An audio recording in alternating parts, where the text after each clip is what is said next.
Alright, how's it going everybody? This is my second installment for my iHeart Gaming reviews. Currently we are reviewing another free-to-play game actually on Steam called Warframe. Now I am relatively new to this game, I have not been playing it a whole lot, so you're gonna have to bear with me because I don't really know everything about this game yet. But from what I can tell, the game is pretty exciting. It's got really good graphics, it has a lot of options available in it as far as customization for the character. But unfortunately a lot of that is locked, obviously, you have to buy some of it. But that's not really what we're going to focus on. Right now we want to focus on the gameplay, what the game itself is like, some of the things that the game can offer. At this part I actually got really confused, thought I was going the wrong way for a second, but we're not going to worry about that. So just to start off and give you some background on the game, apparently you are a character that they call a Warframe. I'm not necessarily sure if you're actually human or if you're some kind of cyborg. I'm not too sure yet. I haven't really discovered everything about these Warframes or what they are. But the game does offer a lot of exciting action. As you can tell, the graphics are fairly good. Being a free-to-play game, it does offer some great visuals as well as some pretty good sound. So if you're kind of a graphics whore like I am, this game's not really going to disappoint you. It's nothing extremely crazy. It's nothing like the Frostbite engine or the Unreal engine. But it does give you some really good visuals. Some of the features that the game offers as well as far as character abilities, things like that. Obviously you have your typical sprint, jump, crouch, which you can use for stealthing around things. It also offers a wide range of other motions such as sliding, which if you've seen my Insurgency review, I'm a huge fan of being able to slide around. I don't really know why, I just find it to be incredibly entertaining. Now, if you're looking at the game right now, you're not really going to be able to tell right off the bat, but there is also a lot that goes into the action of the game as well. You do have the ability to do stealth kills. There is a lot of combat with special abilities called Warframe moves, basically. But I accidentally shot my bow at the control, which is a little glitch. Apparently, if you're holding left click and you hold right click to aim and then you do left click, I guess it shoots an arrow for some reason, even though you don't let go. But as you can tell, there I was just using my melee weapon, which is basically just a big staff. But the game is really intense as far as the combat system, which is actually very smooth. I haven't really noticed a whole lot of hiccups with the combat system. The moves are fluid. You don't really seem to have a lot of attacks that require an insane amount of charge up to them, so you don't have to worry about getting pelted, but actually just use one of my Warframe moves there, which allows me to basically dash and attack. And then also you can roll to dodge attacks, things of that nature, which is another really useful feature that I find in the game. But we're going to go ahead and put the microphone down here for a second and just let you guys kind of get a feel for some of the action and exactly what it is that is currently going on at this time.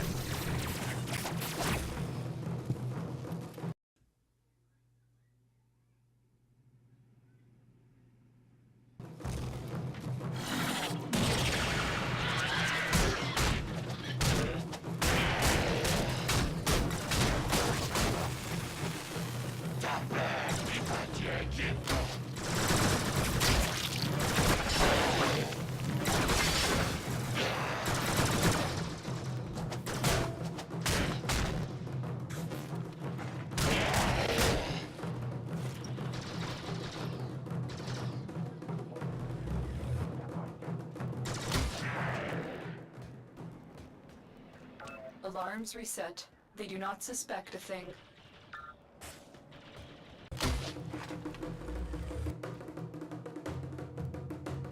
Alright, so we just got through a little fight there. I actually thought I had to run across the wall because that is an option in this game. You can actually basically parkour across walls and gaps, climb up different things. So there's a lot of range of motion that is available in this game, but then I noticed that there was a door behind me, so decided to go through that instead. But I also wanted to just give you a quick heads up. You're going to see me here in a second opening these little lockers, which basically just give you like health, armor, or energy, in-game credits that you can use to buy new upgrades for your character, different appearance options, colors, things of that nature. A lot of the weapons are mostly bought with, it seems, the actual credits that you have to buy with money from the market. But I did want to just give a fair heads up as well that this game does have a very interesting way of introducing itself. Basically, you're going to launch it, you're going to get about a 2-minute cutscene that you can't really skip across because it's actually the start of the game. You'll immediately need to choose one of 3 characters that are going to be available to you. I'm using the balanced character, and then they have another one that's basically able to control gravity, but it seems like they're not so much on the gunplay side, and then someone that can control electricity. And then you're going to go through a very confusing control type, I guess, activity, where you're supposed to learn these controls. It's really confusing. I didn't really understand it, and then you're supposed to also learn some of the other elements of the game, like hacking, which it didn't cover at all. It basically just gives you a control panel you have to hack, and it doesn't really tell you how. You just kind of have to figure it out. But here in a second, I'm actually about to hack this control panel to turn off the security. So as far as I can tell, the hacking is really only used to turn off alarms that get set, or steal ships that you have to take over, something like that. And there's that combat role that's available to you, which is another nifty attack type. But basically, this hacking, you pretty much just have to line up the lines, which I over-rotated that one on accident. Yeah, basically, it's just lining up all the lines until they're all connected, and then it's done. So then the alarm is officially turned off, and you're pretty much in the clear, as she just states to you. So there's one of those things that you can hit open. Again, it gives you health, armor, whatever. But at this point, apparently, I am basically just breaking these crates, trying to find these items. I'm not 100% sure exactly what they're for, but that's all I know, is that's my mission, so I am just trying to complete that at this time.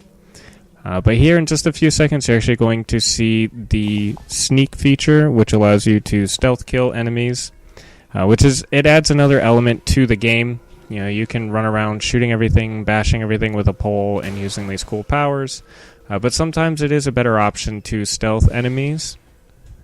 And there he goes. Just simply the reason for that is because sometimes there are a lot of enemies in certain areas.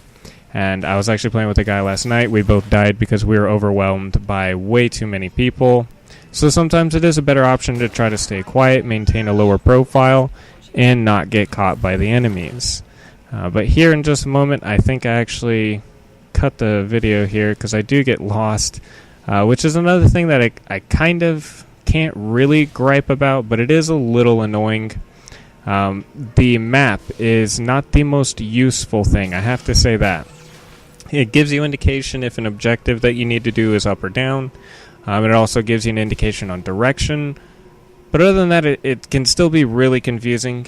It's not necessarily clear, but again, you can't really complain about that. It's just kind of learning the game, learning the mechanics of it, and then you eventually will get used to it, I'm sure. But there's those powers again that you use. I'm not fully understanding exactly when you can use those, because in the tutorial in the beginning, it lets you use 4. But right now I can only use 1, I guess. So I'm not sure if the other ones can only be used at certain times, or if you have to actually unlock them, which I'm assuming you do. But I believe this is actually the part where I had to cut the video. Yeah, it took me like 3 minutes to try to find that objective. Finally found it. But now at this point, I have completed all these objectives. Now my mission is to basically escape. So as you can tell, the game is pretty intense. It's got a lot of action. Again, you can do it co-op or solo, which I'm doing at this time. It can be a little difficult if you're soloing it, but again, you can always invite friends, or I guess you can start clans in this game, which allows you to obviously invite people from the clan or from the friends list, or you can just let someone drop in on public server or matchmaking style. So at this point, all I need to do is just open this door, and apparently I am about to escape. One thing that I do kind of like, it adds another little element of having to be careful with sneaking, is they actually do have security cameras in this game, which does add another element to it, trying to be quiet or just saying whatever, going loud and proud, and just being sure to kill everything. And actually almost get caught by one of them here. So it immediately starts trying to set off an alarm, and then a bunch of guys walk in, which I was not expecting here. But yeah, the mechanics are very solid. The controls are not very bad. The layout can be a little weird to get used to at first, but other than that, it's mostly just general right-click to aim your weapon if you're holding one, left-click to shoot, WASD, and then you use 1, 2, 3, and 4 for your, I guess, special Warframe attacks that you eventually unlock. And I over-rotated that again. But here's another look at the hacking. Just to, kind of familiarize yourself with it. Again, you do get a little bonus for it if you do it successfully. I'm not exactly sure what happens if you don't do it successfully. I'm assuming it just continues the alarm. But it turns out that a bunch of dudes were actually right here. I was confused because I hit this guy right in the head twice, and it didn't do anything. The other guys, it killed him, but I guess this helmet exploded, and that was it. But there's the revive system, which I think you saw earlier in the video. Which is nice because you don't have this checkpoint system. You don't have to restart the mission all over. You just kind of pick yourself up from where you died. And apparently your teammate can also revive you as well. But they are numbered. So I'm assuming that maybe when you run out of revives, you have to either buy more or they're earned in-game somehow. I'm not 100% sure. But as you can tell, the levels are very well designed. They have a lot of detail to them. They are multi-leveled, so you might have a lot of different tiers, different stairs and platforms you have to go up. So they are very, very expansive. It's not something you're just going to run through in 3-4 minutes. There's a lot of areas to explore, which can be really nice, again, for people looking for like special little unlocks to pick up, things like that. So at this point, this is the end of this mission. And this is the little after mission screen that it gives you, just kind of giving you details of progression that your character made, progression you made with weapons, how many kills, how many deaths, your accuracy, etc. And then it has those 3 little cards there. Not 100% sure what those do yet. Again, I haven't completely figured this game out. But it just brought me back to my ship, which I guess is kind of like your base. And again, it's just more a detailed overview of exactly what everything looks like. But this is the menu. You have a navigation option. You just hold right-click to choose what missions you want to. It gives you level detail, what level it recommends that you should be before trying to attempt that. And then we go to equipment. It allows you to change your arsenal, the foundry for, I guess, creating additional items. But here you can switch out your primary, which again I use the bow, but these are the different guns, mostly unlocked with actual store money, or I guess in-game credit that you buy from the market with your money.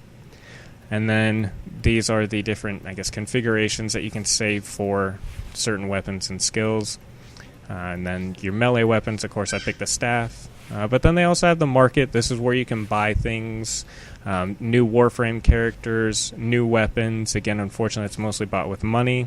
And then equipment, XP boosts, colors, things like that. And then they have bundles, which is kind of nice. And then you can go to the market where you actually have to buy their credits for the really cool stuff. But it's not a bad deal. And then communication, again, to add friends, find your clanmates, play with them, your own profile for stats, challenges, things like that. And then you can, of course, change your profile icon or log out if you just want to play a second character, or if somebody else wants to play, they have a character maybe. And then the options, which gives you the gameplay options, profanity filter, gore filter, changing your HUD, so different things that are displayed on screen if you don't want those. And then the main graphics, which gives you control over basically everything, motion blur, detail, resolution, pretty much everything. You have complete control, which is nice. A lot of free-to-play games don't. And then, of course, you can change your controls or audio. So at this point, this is actually the end of the video. So I just wanted to thank you again for stopping by and watching this. I am planning on trying to post at least 1, maybe 2 videos a week. So if you enjoyed this, please, go ahead and hit the like button, maybe subscribe for future content. If you didn't like it, let me know what you didn't like. Let me know things that I can improve upon, or if you just had general recommendations on things, I'm always welcome to feedback. So thank you, and I hope you have a great day.